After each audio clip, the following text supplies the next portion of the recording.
Hello everyone, आज हम लोग ना जो टॉपिक पढ़ने जा रहे हैं वो हमारा एक क्लास 12 का बहुत ही इंपॉर्टेंट टॉपिक है जो कि अल्टरनेटिंग करंट चैप्टर से बिलोंग करता है ना। तो आज हम लोग अल्टरनेटिंग करंट के चैप्टर का एक टॉपिक होता है हमारा सीरीज एलसीआर सर्किट, वो पढ़ने जा रहे हैं। That is series LCR circuit. अब ये सीरीज एलसीआर सर्किट होता क्या है, जैसे कि हम लोग नाम से समझ सकते हैं एलसीआर। एल का मतलब हो गया हमारा एक इंडक्टर, सी का मतलब हो गया हमारा एक कैपेसिटर और आर का मतलब हो गया हमारा एक रेसिस्टर। इन तीनों को हम लोग कंबाइन करेंगे सीरीज में, ठीक है। किसके across? Across alternating, across and alternating voltage.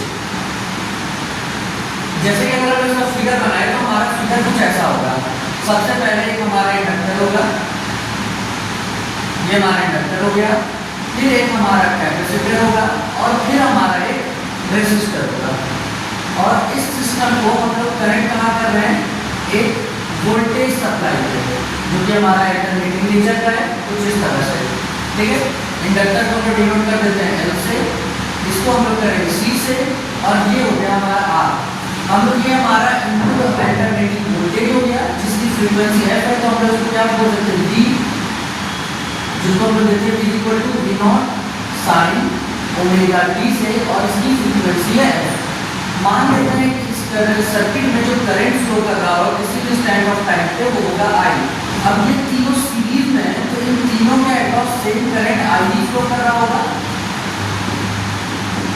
हम लोग यहाँ से देख सकते हैं क्लियरली।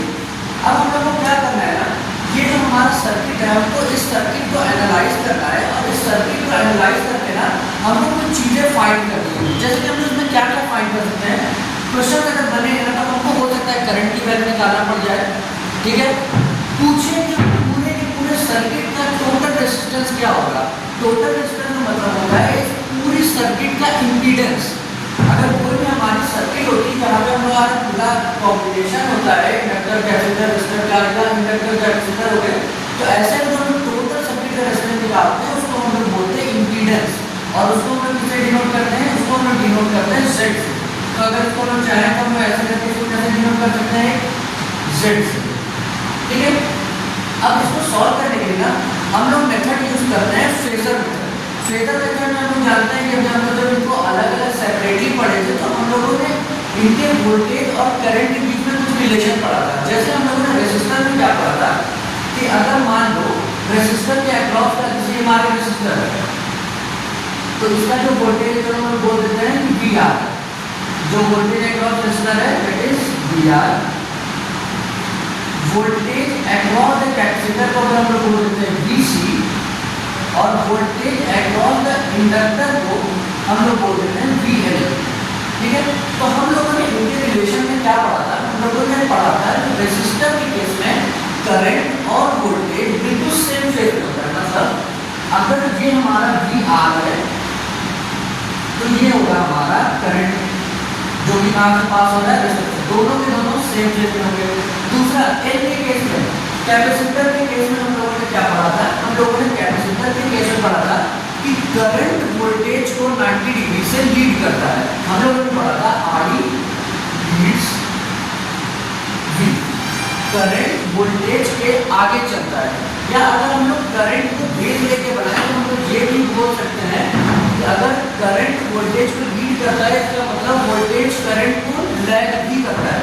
तो यहाँ से हम लोग ये देख रहे हैं कि सब में से सेम करंट आई पास कर रहा है, इसलिए हम लोग ना करंट को बेस लेके सारा का सारा फेजर बनाएंगे। तो वापस से अगर हम लोग यहाँ पे अगर एक फेजर बनाएं, यहाँ पे हम लोग अगर वापस से अगर एक फेजर बनाएं तो मान लो हम लोग करंट को बेस लेंगे और हम लोग कैपेसिटर में देखेंगे कि अगर आई लीड्स वी है तो हम लोग ये भी तो बोल सकते हैं ना V lets I. Current voltage के आगे है, इसी का दूसरा मतलब ये भी हो सकता है ना वोल्टेज करंट के पीछे। तो अगर हम लोग करंट यहाँ बना रहे हैं तो हम लोग वोल्टेज को, कैपेसिटर वोल्टेज को ऐसे पीछे भी बना सकते हैं। इसी वैसे ही हमारा इंडक्टर के केस में होता है। इंडक्टर के केस में हमारा वोल्टेज है ना वो करंट को लीड करता है, मतलब V लीड्स I। इसका क्या मतलब हम लोग ये भी बोल सकते हैं I लेट्स V, कि मतलब करंट वोल्टेज के पीछे चलता है। तो अगर हम लोग इसको बेस लेके यहाँ पे इंडक्टर के लिए करंट को बेस लेके बनाए, ये हमारा करंट हो गया, ठीक है। तो हम लोग क्या बोलेंगे, करंट वोल्टेज से 90 डिग्री पीछे चल रहा है, तो वोल्टेज हम लोग किधर बनाएंगे, ऊपर की तरफ, ये हो गया हमारा VL। ये सारी चीज को इंडिविजुअली हम लोग जब सिर्फ इंडक्टर सर्किट या कैपेसिटर सर्किट या सिर्फ रेजिस्टर सर्किट इंडिविजुअली पढ़े थे, तो ये सारे फिगर हम लोग वहाँ बनाना सीखे थे। अब हम लोग को सिर्फ और सिर्फ इसका एप्लीकेशन पढ़ना है कि हम लोग इसको कैसे कंबाइन करके अपनी यूज में लेंगे। तो अगर हम लोग देखेंगे इन सबका इंडिविजुअल देखो तो इस तरह से फिगर बनता है। तो अगर आप इन सभी फिगर को कंबाइन करके अगर हम लोग एक जगह बनाए करंट को बेस लेते हुए, तो देखो हमारा फिगर कैसा बनेगा, ये हो गया हमारा करंट I। अब अगर हम लोग सबसे पहले रेजिस्टेंस के लिए बनाए तो दोनों सेम फेज में है, ऐसे करके ये हमारा बन गया VR। दूसरा कैपेसिटर में वोल्टेज क्या है, I से 90 डिग्री पीछे है, तो देख सकते हैं कि देखो 90 डिग्री पीछे है, तो ये हमारा हो गया नीचे की तरफ VC। दूसरा अगर इंडक्टर के केस में देखें तो इंडक्टर के केस में हमको साफ साफ दिखाई दे रहा है कि करंट से वोल्टेज 90 डिग्री कहाँ है, ऊपर की तरफ है। तो इंडक्टर के केस में अगर हम लोग बनाएंगे तो ये हमारा कैसे बनेगा, इधर की तरफ VL। अब अगर इसको हम सिंप्लीफाई करें, सबसे पहले हम ये देख रहे हैं VL और VC एक दूसरे के जस्ट अपोजिट में है, तो हम लोग क्या कर सकते हैं, इसमें से इसको सब्ट्रैक्ट करके एक साइड लिख सकते हैं कुछ इस तरह से। ये हमारा हो गया VR, ये हो गया हमारा I, और इधर हम लोग ऐसे करके लिख सकते हैं that is VL minus VC। ये हमारा हो गया VL माइनस VC, जिसको हम लोग ऐसे। अब अगर हमको इसका रिजल्टेंट देना है तो हम लोग पैरेललोग्राम का यूज करेंगे, ऐसे करके हम लोग इधर बनाएंगे पैरेललोग्राम, और इसके पैरेललोग्राम का जो डायगोनल होगा वो हमको रिजल्टेंट वोल्टेज V प्रोवाइड करेगा। और इस रिजल्टेंट वोल्टेज V को हम लोग कैसे देंगे, that is V equal to under root, तो ये दोनों 90 डिग्री पे है, तो हम लोग सीधा क्या लिखेंगे VL माइनस VC का होल स्क्वायर प्लस VR का होल स्क्वायर। ये हमारा बन गया। अब हम लोग इसको सिंप्लीफाई करते हैं, इस तरह से ना हम लोग टोटल वोल्टेज दे सकते हैं, ठीक है। अब अगर इसको हम लोग सिंप्लीफाई करें तो सोचो ये हमारी पूरी सर्किट को अगर हम लोग कंबाइन करें और बोले कि सर्किट के अक्रॉस जो हमारा टोटल रेजिस्टेंस है, टोटल इम्पीडेंस आ रहा है ना, वो अगर हमारा Z है, तो हम लोग सिंपली सर्किट को बोल सकते हैं ना I इंटू Z। तो हम लोग वोल्टेज को क्या बोल सकते हैं, I इंटू Z। और वैसे ही हम लोग इनको भी इंडिविजुअली क्या बोल सकते हैं, VL को इंडिविजुअली क्या बोलते हैं, जैसे ये अगर हमारे इंडक्टर है तो इंडक्टर का जो रेजिस्टेंस होता है या जो इसका इंडक्टिव रिएक्टेंस होता है, इसको हम लोग देखते हैं XL से ना। तो इसके अक्रॉस में वोल्टेज VL को हम लोग बोल सकते हैं I इंटू XL। यहाँ हम क्या लिख सकते हैं, I into XL minus VC को हम लोग क्या बोल सकते हैं, इसका अगर रिएक्टेंस है हमारा XC, तो हम लोग इसको बोल सकते हैं I into XC, I into XC। और ये हो गया होल स्क्वायर। और वोल्टेज रेजिस्टेंस का अगर हम लोग वोल्टेज बोलते हैं तो क्या बोलते हैं, I into R, that is I into R। अब यहाँ से I तो हमको दिख रहा है जो कि कॉमन बाहर आ सकता है, ये पूरा स्क्वायर है। I हमको यहाँ साफ साफ दिख रहा है जो कि पूरा कॉमन बाहर आ सकता है, तो हम लोग क्या कर सकते हैं, I into Z equal to I under root में XL माइनस XC का होल स्क्वायर प्लस R का स्क्वायर। यहाँ से I और I कट जाएगा, जिससे हम लोग total impedance of the circuit का फॉर्मूला मिल गया XL माइनस XC का whole square plus R square. इस तरह से इस फॉर्मूले को यूज करके हम लोग किसी भी LCR सर्किट का टोटल इम्पीडेंस निकाल सकते हैं। अब हम लोग इसमें और भी क्या निकाल सकते हैं, मान लो अगर हम लोग को पावर की बात करनी है आगे, तो हम लोग को क्या चाहिए होता है, यहाँ पे फेज डिफरेंस चाहिए होता है, जिसकी हेल्प से हम लोग पावर फैक्टर निकालते हैं। अब मान लो सर्किट का हमको पावर फैक्टर निकालना होगा, दैट इज अगर इस सर्किट का हमको पावर फैक्टर निकालना होगा तो वो हम लोग कैसे निकालेंगे, हम लोग पावर फैक्टर का फॉर्मूला जानते हैं कि ये होता है cos of phi, that is phase difference. Okay, अब हम लोग इस सर्किट को, इस ट्रायंगल को देखो, यहाँ पे अगर हम लोग cos फाई अगर हम लोग को देखना है तो हम लोग क्या बोलेंगे, बेस अपॉन हाइपोटेनस। बेस में हमारे पास क्या है, वी आर है, और हाइपोटेनस में क्या हमको दिया हुआ है, वी। वी आर को हम लोग क्या लिख सकते हैं, आई इंटू आर, और टोटल वोल्टेज वी को हम क्या लिख सकते हैं, आई इंटू जेड। आई से आई कट गया तो हम लोग simple power factor cos phi की वैल्यू को लिख सकते हैं आर बाई जेड। और ये सबसे यूजफुल मेथड होता है हर बार पावर फैक्टर निकालने के लिए। इसके ऊपर हम लोग अभी आगे चल के क्वेश्चन भी लगाएंगे, बहुत सारे क्वेश्चन आएंगे जो बहुत ही सिंपली सॉल्व हो जाते हैं इससे। और ये अगर IIT या नीट या बोर्ड वाले को देखो तो बहुत इंपॉर्टेंट है, क्योंकि इसी से लिंक करके जो हम लोग अगला टॉपिक पढ़ने वाले हैं इसमें, दैट इज हमारी सीरीज रेजोनेंट सर्किट। अब जो सीरीज रेजोनेंट सर्किट है, ऐसा समझो कि CBSE में अगर अल्टरनेटिंग करंट से क्वेश्चन आ रहा है तो 80% चांस होता है कि उससे क्वेश्चन आना एकदम कन्फर्म है। तो इसी में हम लोग देखें कि तरह हमारा LCR रेजोनेंट सर्किट क्या होती है।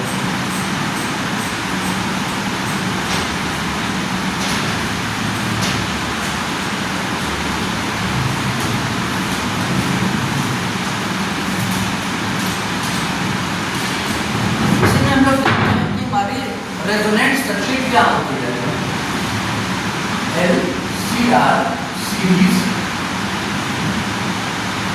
Resonant circuit.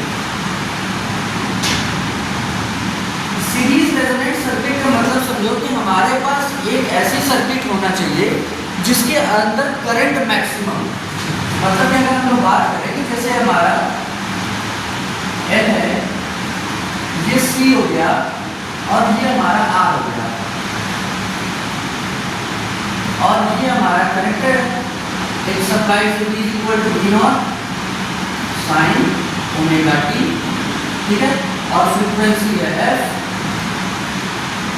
ठीक है, और यहाँ पे करंट I। अब हम लोग जानते हैं ना, हम लोग चाहते हैं कि ये एक रेजोनेंट सर्किट ऐसी हो सकती होती है जिसमें ना करंट क्या होगा, मैक्सिमम। अब इसमें हम लोग क्या चाहते हैं कि जो हमारा I है ना वो बिल्कुल मैक्सिमम है। अब करंट हमारा मैक्सिमम कब होगा, ये तभी हो सकता है जब हमारा इसका जो इम्पीडेंस है ना वो मिनिमम हो जाए। किसी भी सर्किट में करंट मैक्सिमम तब होता है जब उसका इम्पीडेंस क्या हो, मिनिमम। अब हम देखते हैं कि अगर कोई इम्पीडेंस यहाँ देखें तो 3 चीज़ों से पता है, R, C और L। अब हम लोग रेसिस्टर के बारे में जानते हैं, और इसके इम्पीडेंस को मिनिमम कैसे करना है ना, उसकी फ्रीक्वेंसी को कंट्रोल करते हैं। अब हम लोग जानते हैं जो रेसिस्टेंस होता है ना उसको फ्रीक्वेंसी से कोई लेना देना नहीं, फ्रीक्वेंसी बढ़ाओ चाहे घटाओ, रेजोनेंस उसके रेसिस्टेंस में कोई भी इम्पैक्ट नहीं आता। हाँ, हम लोग जानते हैं कि जो कैपेसिटर का रिएक्टेंस होता है या इंडक्टर का रिएक्टेंस होता है वो फ्रीक्वेंसी पे डिपेंड करता है। फ्रीक्वेंसी चेंज करने से उनका जो रिएक्टेंस होता है वो चेंज होता है। तो अब हम लोग क्या करेंगे, हम लोग फ्रीक्वेंसी को ऐसे सेट करते हैं कि टोटल हमारा इम्पीडेंस मिनिमम हो जाए, और हम लोग देखते हैं कि वो कौन सी फ्रीक्वेंसी ऐसी आती है कि जिसपे हमारा Z हमारा मिनिमम हो जाए। और हम लोग Z के लिए फॉर्मूला क्या जानते हैं, तो यहाँ पे हम लोगों ने अभी Z की वैल्यू निकाला है। Z की वैल्यू हमारे पास आई अंडर रूट में XL माइनस XC का whole square plus R square. अब यहाँ पे देखो हम लोग चाह रहे हैं ना कि हम लोग फ्रीक्वेंसी को इतना वेरी कराएं कि ये पूरी वैल्यू हमारी मिनिमम हो जाए। अब अगर इसमें देखो तो ये तो हमारा इंडिपेंडेंट होता है, ये हमारा इंडिपेंडेंट है फ्रीक्वेंसी से, मतलब फ्रीक्वेंसी पे डिपेंड कौन कर रहा है, ये हमारा डिपेंडेंट है, डिपेंडेंट ऑन फ्रीक्वेंसी।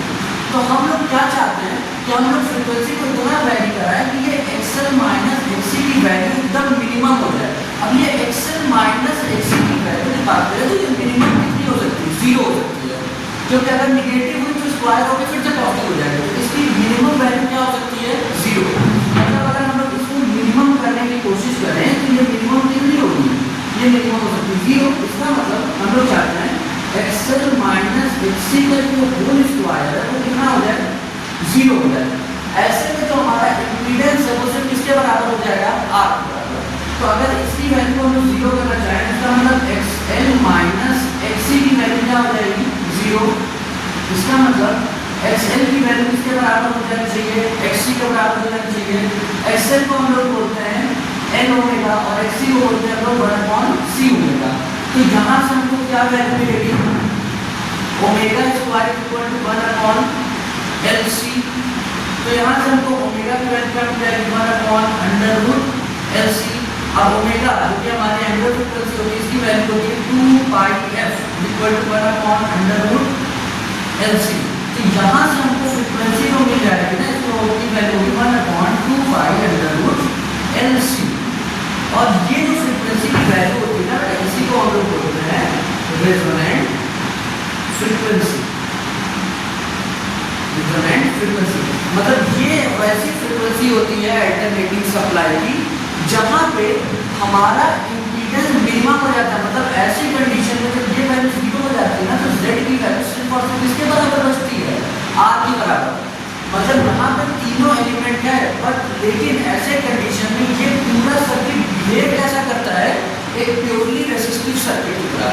ऐसा लगता है कि इसके अंदर ना इंडक्टर है ना कैपेसिटर है, सिर्फ और सिर्फ क्या है, एक रेसिस्टर लगा हुआ है। तो इसको हम लोग बोलते हैं हमारा सीरीज रेजोनेंट सर्किट, जो कि बहुत ही इंपॉर्टेंट टॉपिक है। अक्सर बोर्ड में क्वेश्चन आता है इसको डिराइव करने के लिए। यार न जाने कितनी बार जेई में इससे रिलेटेड क्वेश्चन आए हैं कि हमें को रेजोनेंट फ्रीक्वेंसी निकालिए, या अलग अलग तरह से पूछा है। जैसे हम लोग कुछ क्वेश्चंस करते हैं एग्जाम्पल के तौर पर, जो कि पहले नीट में या जेई में पूछ चुके हैं।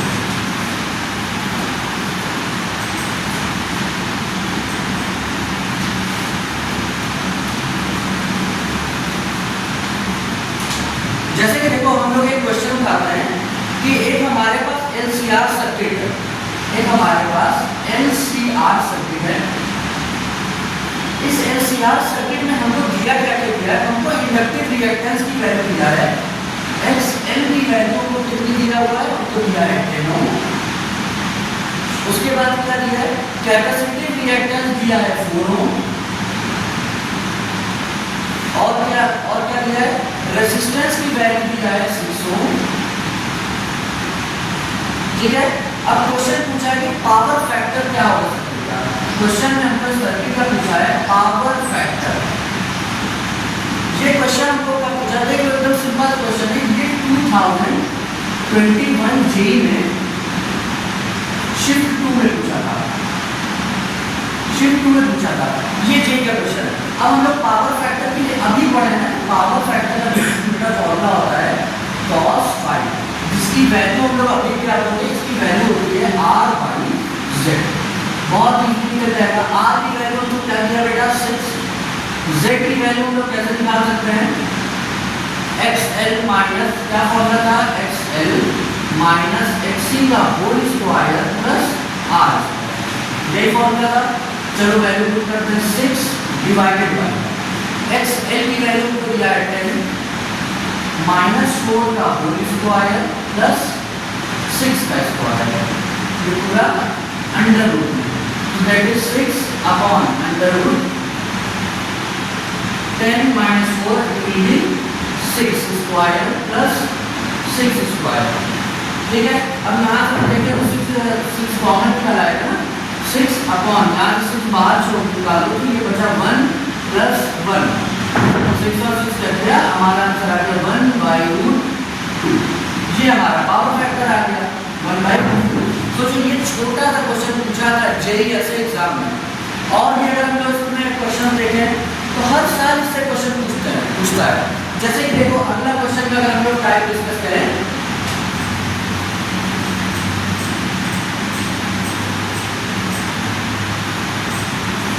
अगर हम लोग अगला क्वेश्चन देखें तो देखो जेईई ने हम लोग को एक बार में एक क्वेश्चन क्या पूछा था, हम लोग को 2 सर्किट दी। एक ये सर्किट है जिसका रेजिस्टेंस है 5 ओम, इसको कितने वोल्ट के साथ कनेक्ट किया गया है, 220 वोल्ट एसी सप्लाई के साथ कनेक्ट किया गया है 220। ये हमारा फिगर हो गया ए। ठीक है। एक और फिगर हमको दिया है जिसमें यहाँ पे एक कैपेसिटर लगा है, फिर क्या लगा हुआ है, एक वही 5 ओम का रेजिस्टर लगा है और एक इंडक्टर लगा है, और वही हमारी 220 वोल्ट की अल्टरनेटिंग सप्लाई है। ठीक है। इसकी वैल्यू देखो जो हमको दी थी, इसकी वैल्यू दिया था 4 माइक्रोफैरड, इसकी वैल्यू हमको दिया हुआ था 5 ओम, इसकी वैल्यू हमको इंडक्टर की वैल्यू दिया था 0.1 मिली। ये हमको दो फिगर दिया था, ये है हमारा फिगर डी। अब क्वेश्चन पूछ रहा था ना कि एट द फ्रीक्वेंसी ऑफ, पूछा था at what frequency, at what frequency the average power dissipated in one cycle will be same in both, कि मतलब at what frequency average power dissipated will be same in both। ये हमको question दिया था, ये हमारा किसमें पूछा था, ये जेई 2022 में पूछा था। मतलब सीधी सी बात है कि अगर पावर सेम है, पावर सेम तभी होगा जब दोनों जगह का इम्पीडेंस क्या होगा, सेम होगा। अगर यहाँ का इम्पीडेंस 5 ओम है तो यहाँ का भी इम्पीडेंस 5 ओम तभी होगा जब हमारा ये एक्सएल और ये एक्सी एक दूसरे सी और एक्सएल एक दूसरे को कैंसिल आउट करेगा। मतलब ये सर्किट हमारी किसमें रहेगी, रेजोनेंस में रहेगी। और सीधा क्वेश्चन ही पूछा है जब भी व्हाट फ्रीक्वेंसी वाला टर्म आए, हाँ मतलब क्या होना चाहिए कि इसका इम्पीडेंस और इसका इम्पीडेंस हमारा क्या होना चाहिए, बराबर। अगर दोनों का इम्पीडेंस बराबर रहेगा, क्योंकि वोल्टेज सप्लाई सेम है, दोनों का इम्पीडेंस अगर बराबर होगा तभी ये जो पावर डिसिपेट करेंगे वो क्या होगा, सेम। अब दोनों का इम्पीडेंस बराबर होने का मतलब क्या है कि ये सर्किट हमारी रेजोनेंट सर्किट होगी। रेजोनेंट सर्किट होने का मतलब इसका जैसे ये सिर्फ रेसिस्टिव सर्किट तरह बिहेव कर रही है, वो भी ये किसी पॉजिटिव रेसिस्टिव सर्किट तरह बिहेव करे। मतलब ये किसमें है, हमारा जेड की वैल्यू हमारी तभी मिलेगी क्योंकि हमारा क्या है, रेजोनेंट सर्किट है। रेजोनेंट सर्किट के लिए हम लोग क्या जानते हैं, फॉर्मूला हमारा, लेकिन पूछा है व्हाट फ्रीक्वेंसी या पूछा है एंगुलर फ्रीक्वेंसी। क्वेश्चन था एंगुलर फ्रीक्वेंसी। तो एंगुलर फ्रीक्वेंसी के लिए ये वही कंडीशन है हमारे रेजोनेंस के लिए, ये हमारी सर्किट रेजोनेंस में रहेगी। तो इसमें सिर्फ और सिर्फ क्या एक्ट करेगा, 5 ओम का रेजिस्टेंस जो कि इसके बराबर है, और ये दोनों हमारा क्या करेगा, कुछ वर्क ही नहीं करेगा, एक दूसरे कैंसिल आउट करके 0 हो जाएगा। तो हम लोग ओमेगा के लिए मतलब क्या होगा, पड़ता 1/√LC, 1 डिवाइडेड बाय √L की वैल्यू हमको क्या दिया हुआ बेटा, 0.1 0.1, C की वैल्यू दिया है 40 × 10⁻⁻⁶। अगर इसको मल्टीप्लाई कर दे तो हमको क्या मिलेगा, 1 डिवाइडेड बाय 4 × 10⁻⁻⁶। अब यहाँ से कॉमन बाहर निकलेगा 1, यहाँ से बाहर निकलेगा 2 × 10⁻³ ऊपर में 2 हो जाएगा 10⁻³ मतलब 1000 डिवाइडेड बाय 2। तो हमारा आंसर क्या आ जाएगा, 500 रेडियन पर सेकंड। ये हमारा एक सिंपल सा क्वेश्चन पूछा था जेई 2002 में। ऐसे ही हम लोग एक और क्वेश्चन देखते हैं जो कि हमारा पूछा था नीट में। अब अगर हम लोग इस क्वेश्चन को देखें कि उसमें क्या पूछा था नीट वाले क्वेश्चन में,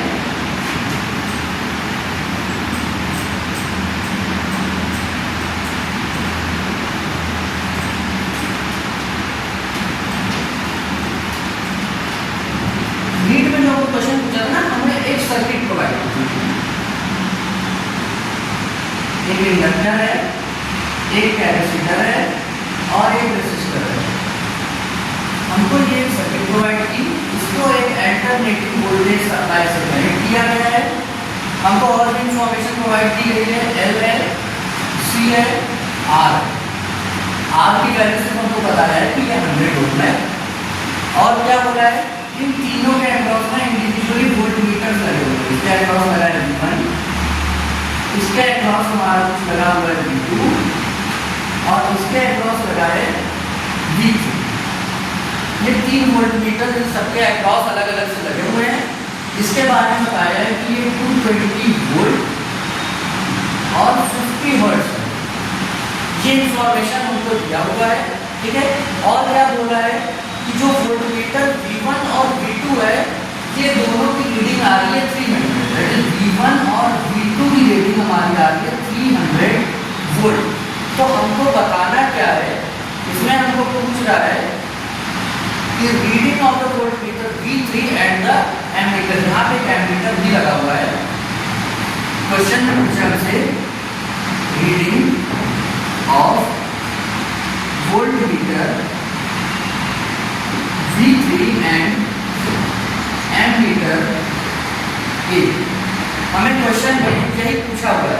तो अब अगर इसको स्टार्ट करेंगे तो सबसे पहले हम लोग देखते हैं कि हमें दिया है, हमको ये बताता है कि V1 और V2 दोनों बराबर है, मतलब ये और ये बराबर है। तो हम लोग इसको किस तरह से स्टार्ट करेंगे, हम लोग सिंपली बोलेंगे कि V1, अब देखो ये सीरीज में, मतलब जो करंट यहाँ से पास होगा, मान लो करंट I पास हो रहा है, तो वही करंट I सबसे पास होगा ऐसे करके, और वही करंट यहाँ वापस भी आएगा। तो हम लोग को देखना है कि V1 और V2 बराबर है, इसका मतलब I इंटू XL, इसका रिएक्टेंस कितना होगा, XL होगा, इसका रिएक्टेंस कितना होगा, XC होगा। I इंटू XL किसके बराबर हो गया, I इंटू XC के बराबर हो गया, I साइड कर दिया, इसका मतलब XL की वैल्यू XC के बराबर। अब XL XC का बराबर होने का मतलब होता है रेजोनेंस, XL XC के बराबर होने का मतलब होता है रेजोनेंस ना। अगर यहाँ रेजोनेंस है मतलब जो सर्किट का नेट इंपीडेंस है वो सिर्फ और सिर्फ किसके बराबर हो जाएगा, R के, जो कि हमको दिया हुआ है 100 ओम। मतलब सर्किट का टोटल इंपीडेंस कितना हो गया हमारा 100 ओम। अब अगर करंट निकालना है तो करंट बहुत ही इजीली निकल जाएगा। I की वैल्यू क्या हो जाएगी, V/Z। वोल्टेज हमको कितना दिया बेटा, 220 वोल्ट डिवाइडेड बाय 100 कितना आ गया, 2.2 एम्पियर। तो इस सर्किट से कितना करंट का फ्लो हो रहा होगा, दैट इज 2.2 एम्पियर का करंट फ्लो हो रहा होगा।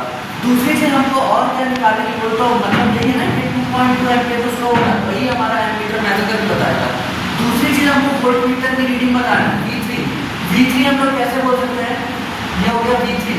अब यहाँ से करंट पास हो रहा I, रेजिस्टेंस है हमारा 100, तो V3 की वैल्यू क्या है, I टू R। I हमको मिला है 2.2 और R की वैल्यू हमको बताया है 100, तो ये आ जाएगा 220 वोल्ट। तो हमारा जो वोल्टमीटर V3 है उसकी रीडिंग आएगी 220 वोल्ट। और इसी से ना देखो एक कॉन्सेप्ट और बहुत क्लियर होता है कि जो हमारा शॉर्ट सर्किट होता है ना, जरूरी नहीं है कि अगर 220 वोल्ट की सप्लाई है तो सब के सब 220 वोल्ट से कम ही मेजर करेंगे। यहाँ क्लियरली देख लो, ये दोनों 300 वोल्ट मेजर कर रहे हैं, क्योंकि ये 220 वोल्ट है और वो हमारा पूरा 220 वोल्ट मेजर कर रहा है। तो कभी ये मत सोचना कि मतलब मैक्स 220 है तो ये मैक्सिमम 220 मेजर कर सकते हैं। ये अपनी जरूरत के हिसाब से जो कैलकुलेशन आएगा उसके अकॉर्डिंग ज़्यादा और कम दोनों मेजर कर सकते हैं और बराबर भी मेजर करके वैल्यू दे सकते हैं। ओके, तो इतना ही था हमारा इस टॉपिक में।